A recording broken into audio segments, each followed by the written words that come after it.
Ang ibig nyo bang sabihin, na-edit yung video? Yes po, Mr. Chair. Enhanced version? Maski po yung raw video, hindi po ako naniniwala na si PBBM yan. Sino ang nangunguna sa diskusyon nung oras po na yun? Mr. Chair, si Attorney Harry Roque po.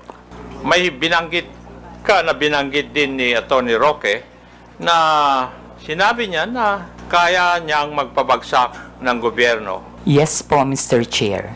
Ang exactly sinabi niya dyan is nagkamali sila, magaling akong magbagsak ng gobyerno. Sa iyong interpretasyon, Pebbles, nung gabi na yon, kung ano man ang pinag-usapan nyo doon, specifically yung supposed photo na gumamit ng cocaine si PBBM, ay parte ng plano na pabagsakin ng gobyerno ayon kay Harry Roque?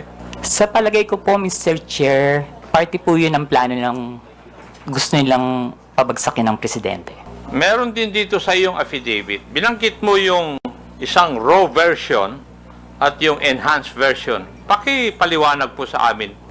Yung raw version po kasi, kapag tiningnan nyo, hindi nyo siya masasabi na kahit na hindi po siya talaga, hindi nyo rin po talaga masasabi na si PBBM.